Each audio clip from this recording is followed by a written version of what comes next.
December 5, 2021, a maximum security prison in Louisiana. At 6:15 a.m., a routine perimeter check led officers to a scene straight out of a nightmare. Behind the prison chapel, a headless body lay motionless on the dirt, the severed head resting just a few feet away. The victim, Pastor Richard Hagan, a man who spent years preaching redemption to inmates. Within minutes, the prison went into full lockdown. Guards scrambled to secure every unit. Inmates were questioned. Who inside these walls had done this? And why? Pastor Hagan had built a reputation as a mentor and spiritual guide. But as detectives began digging, a different picture started to emerge. Someone inside this prison wanted him gone, and they made sure the world would remember how they did it. Welcome to True Crimes Corner, where we uncover the darkest truths hidden in plain sight. Some crimes are so carefully planned that they almost go unnoticed. But justice only exists when the truth is exposed. If you believe in holding the guilty accountable and making sure stories like this are never forgotten, share this video, like it, and subscribe. Because the more we reveal, the harder it becomes for crimes like these to stay buried. By 6:30 a.m. on December 5, 2021, the prison was under full lockdown. No one was leaving their cells, and no one was getting any answers. Officers moved through the facility with urgency, securing every block, every corridor. No one had seen a murder like this inside these walls, not with this level of brutality. Investigators arrived before sunrise. The yard was sealed off, and the chapel was declared a crime scene. The sheer violence of the crime raised immediate questions. Who would be capable of this? And what could push someone to such an extreme? Pastor Richard Hagan had worked inside this prison for years. He wasn't an inmate. He was a spiritual leader, a chaplain who had built a reputation for guiding troubled women back to faith. His murder wasn't just an attack on one person, it was an execution. There were no obvious signs of struggle near the body. No witnesses had come forward, and surveillance cameras didn't cover the area behind the chapel.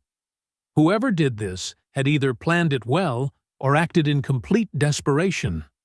The first major lead came from reviewing the chapel's visitation records. In the past 3 months, 4 inmates had been meeting with him privately, sometimes multiple times a week. Dinah Blades, serving 22 years for killing her abusive husband. Gianna Brown, convicted of armed robbery. Chloe Williams, a former nurse, serving time for fraud and identity theft. Riley Wilson, serving time for drug distribution. Each woman had a personal connection to the pastor. At 8:45 a.m., investigators ordered all 4 into separate holding rooms for questioning. As the first round of interrogations began, another breakthrough came from inside the prison. A bloody rag was found hidden under the bunk of Chloe Williams. The discovery sent shockwaves through the investigation. Chloe was immediately removed from the general population and placed in isolation pending further questioning. But something didn't make sense. If Chloe had killed Pastor Hagan, why would she hide evidence in her own cell? And more importantly, who had seen her near the chapel that night? Pastor Richard Hagan wasn't just another prison chaplain. He had built a life around his faith, a reputation that extended beyond the prison walls. He wasn't someone the system questioned, until now. Before his death, he had spent years inside Louisiana's prison system, working with female inmates. To the outside world, his job was about rehabilitation, guiding broken lives toward redemption. But behind the walls, his ministry wasn't what it seemed. Hagan's career as a preacher had begun in a small-town Louisiana church. He married Catherine Hagan, a schoolteacher, and together they presented themselves as a dedicated, faith-driven couple. Catherine had a daughter from a previous relationship, and Richard also had a child from his past. They built a family together, long before Richard found his calling inside the prison system. His transition into prison ministry had seemed like an act of devotion. He told his congregation he felt led to work with incarcerated women, believing they needed spiritual healing more than anyone. He took the job as a chaplain and became a trusted figure inside the prison, seen as a mentor for inmates trying to rebuild their lives. At first, there were no visible signs of misconduct. He led Bible studies, provided counseling, and developed relationships with prison staff that ensured he had full access to inmates who sought guidance. But as time passed, his role began to change. His private counseling sessions became longer, more personal, and increasingly selective. Some women met with him once and never returned. Others kept coming back. He had a way of making inmates feel special. What made Hagen's approach dangerous wasn't just his position of power, it was his ability to turn faith into control. He used scripture to justify his closeness with certain inmates. He framed his attention as God's plan, convincing them that their suffering, their choices, and even their connection with Him were all part of something greater. By the time concerns began to surface, there was little evidence to support them. His wife never suspected a thing. Catherine continued her life outside the prison, focused on her teaching career, never questioning why her husband seemed more involved in his ministry than in their marriage. But inside those walls, Hagen had crossed lines that couldn't be undone. His actions had remained hidden for years, until something changed. An inmate, a woman who trusted him, began to suspect she wasn't the only one. And that was when his carefully built deception started to collapse. Dinah Blades had been in the system for over 2 decades, convicted of killing her abusive husband. She was known for her tough exterior and sharp instincts, a woman who had learned how to survive by reading people before they had a chance to read her. She wasn't easily manipulated, but she was also someone who never backed down from a fight. She had attended the pastor's sessions regularly, but unlike the others, she never spoke about what happened behind those closed doors. Gianna Brown was younger, convicted of armed robbery after a failed attempt to help her boyfriend pull off a gas station heist. She was emotionally vulnerable, someone who had never quite learned how to stand on her own. She had turned to Pastor Hagen for guidance, believing he was helping her find purpose. But in reality, she had fallen into the same trap as others before her. It was Gianna who had first realized that something wasn't right. Chloe Williams had once been a nurse, now serving time for medical fraud. Unlike the others, she had a strong religious background, which made her even more susceptible to Hagen's manipulations. She had viewed him as a guide, someone who understood the shame she carried from her past, until she too began noticing inconsistencies in his words and actions. She had stopped attending his sessions months before his death, but her name was still listed among those who had regular contact with him. Riley Wilson, convicted on drug charges, was the most reserved of the 4. She didn't talk much, didn't engage in the usual social groups inside the prison, but she had been seen with the pastor enough times to draw attention. She wasn't vocal about what had gone on behind those doors, but she was the only one who had started actively avoiding him in the final weeks before his murder. The connections between these 4 women weren't obvious at first. None of them had openly interacted in ways that suggested a deeper link, but as investigators combed through records and interrogations, it became clear that Hagen had worked hard to keep them separate. It wasn't until Gianna confided in Dinah about her experiences that the pieces started coming together. She had told Dinah in a hushed conversation during recreational time that she believed she wasn't the only one. She described how the pastor had singled her out, how he had made her feel chosen, how his words had taken on a different meaning over time. She expected Dinah to reassure her, to tell her she was imagining things. Instead, she later recounted during the investigation that she saw something shift in Dinah's expression. What started as suspicion turned into quiet investigation. Dinah began watching him more closely, noting who went into his office and how long they stayed. She started pressing Gianna for details, trying to piece together just how deep this deception ran. They didn't have access to formal reports or proof, but they didn't need them. The patterns were obvious. The manipulation was undeniable. They had both been used. Dinah, who had once sworn she would never allow herself to be controlled by a man again, found herself staring at the reality of what had been happening for years inside those chapel doors. Gianna, still young and hopeful, had gone from trusting the pastor to seeing him as something else entirely. Their realization was what ultimately led to the unraveling of everything. The pastor's power had been built on secrecy, on convincing each woman that she was the only one. Now, that illusion was gone. And for Dinah, there was only one way to handle a man like that. According to prison records, the night of December 4th, 2021, started out like any other. Guards conducted routine patrols. Lights out was called at the usual time, and there were no immediate signs of disruption. But what wasn't visible in reports was what had been happening in the background. The conversations, the planning, and the decision that would ultimately end Hagen's life. It was during that final week that Dinah and Gianna made their choice. They had discussed it in whispers during recreation time, away from prying ears.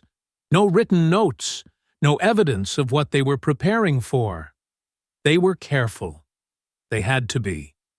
This wasn't about rage. It wasn't impulsive. It was planned.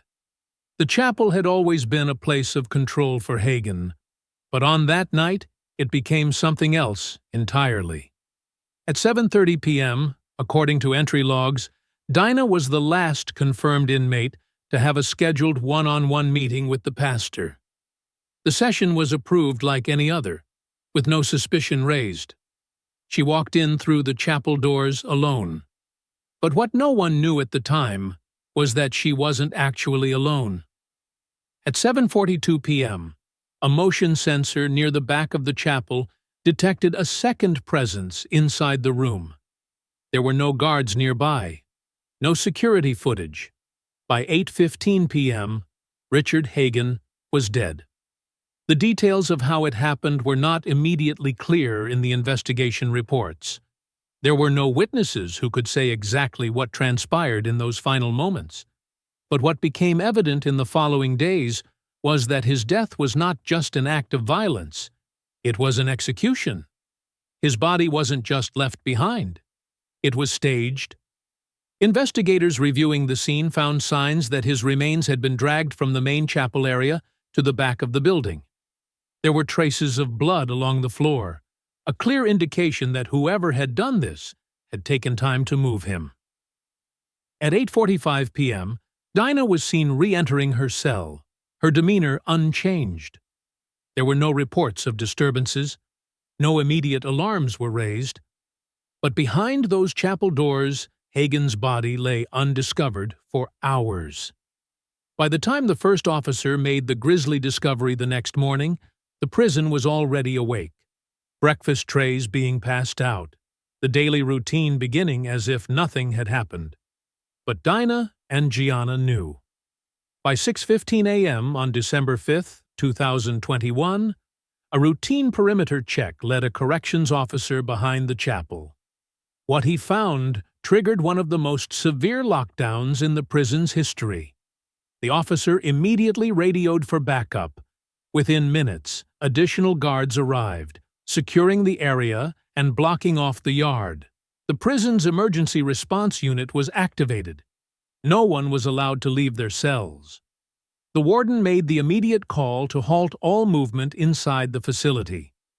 Every officer was stationed at key entry points, and an internal investigation team was assembled on site.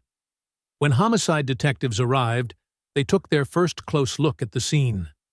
Hagen's headless body lay near the chapel's rear wall, with his severed head placed just a few feet away. The condition of the remains told investigators that this was no quick act of rage. It was methodical. His wounds were precise, deliberate, and carried out with a level of control rarely seen in inmate-on-inmate violence. Whoever had done this had taken their time. Investigators moved fast. The first priority was determining who had the opportunity to carry out the crime. By 7:15 a.m., corrections staff provided a list of inmates who had access to the chapel in the past 48 hours. The search quickly narrowed to those who had been in private sessions with Hagen. 4 names stood out immediately: Dinah Blades, Gianna Brown, Chloe Williams, and Riley Wilson. Dinah Blades had been the last person officially documented as meeting with the pastor. Gianna Brown had also been seen near the chapel in recent days. Chloe Williams and Riley Wilson had ongoing counseling sessions with Hagen, but had not been seen at the chapel that night. At 8:45 a.m., investigators began separating the 4 women for questioning.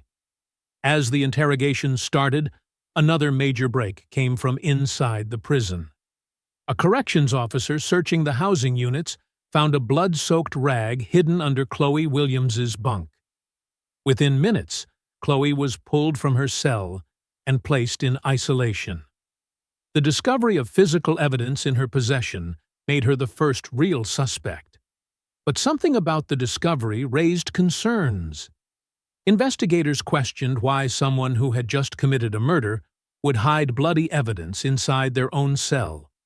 The setup was too obvious. At 9:30 a.m., as Chloe sat in an interrogation room, officers inside the prison began suspecting that whoever had done this was trying to direct the investigation toward her. But why? Chloe denied any involvement. She had no explanation for how the evidence got there. She hadn't been near the chapel the night before, and no one had reported seeing her acting suspiciously. But the presence of the bloody rag in her cell was damning. Despite her denials, investigators weren't ready to let her go. She was now the primary suspect, but not everyone was convinced. By 10:15 a.m., a corrections officer reviewing surveillance logs noted something unusual. The prison didn't have security cameras inside the chapel or behind the building where Hagen's body was found. But one of the hallway cameras near the housing units had picked up movement in the middle of the night. The footage showed Gianna Brown entering the cell block shortly before lockdown.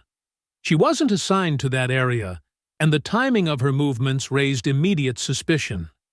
At the same time, a quiet but observant inmate, Nadine Carter, came forward. She wasn't directly involved with Hagen, but had a reputation for keeping to herself and paying attention. She told investigators that she had seen Gianna enter Chloe's bunk area after lights out, staying only for a few seconds before leaving. With this new information, the case shifted.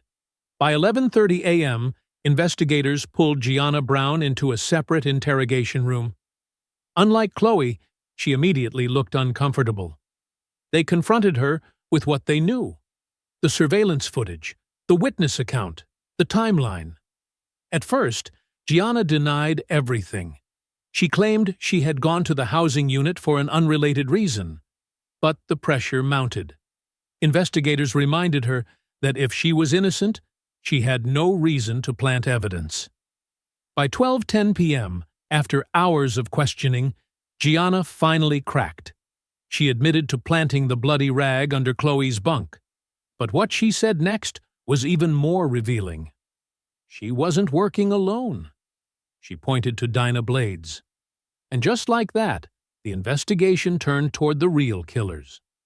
Dinah had spent more than 2 decades behind bars, and she had never been someone who acted without reason.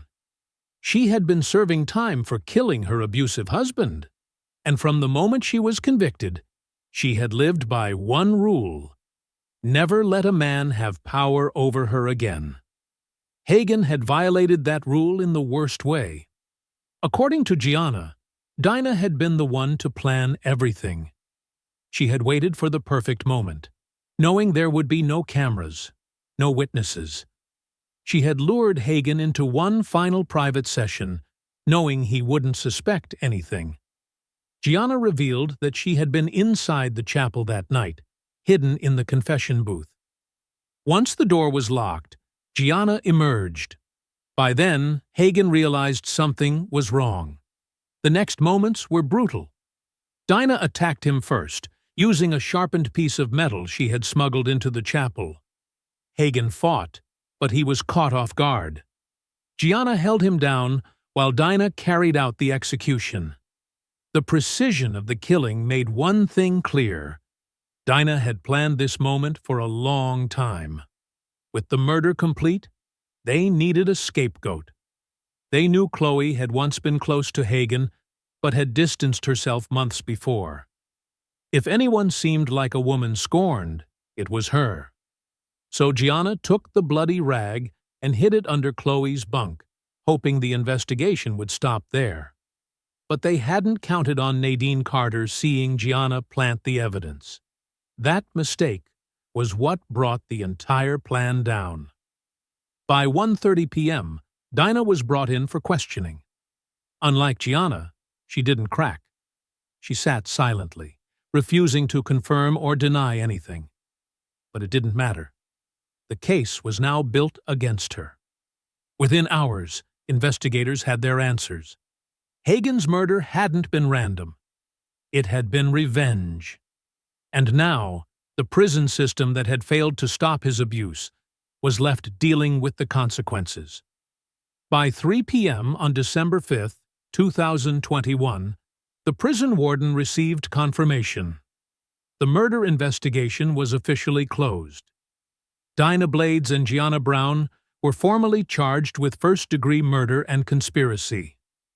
The evidence against them was overwhelming, and despite Dinah's silence during questioning, Gianna's confession sealed their fate. Chloe Williams, who had been falsely accused, was fully cleared.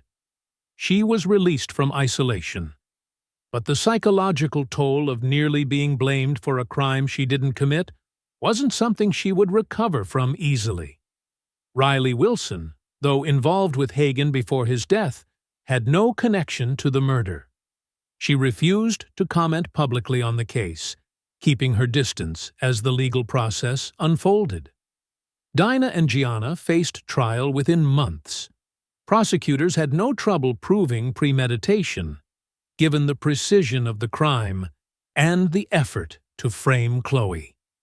By March 2022, both women pleaded guilty in exchange for life sentences, avoiding the possibility of the death penalty. Dinah never showed remorse. In court, she refused to speak when given the chance.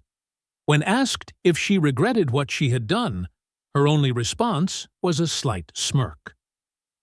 Richard Hagen's murder was one of the most violent inmate-led killings ever. But it wasn't just about the act itself. It exposed a deeper problem.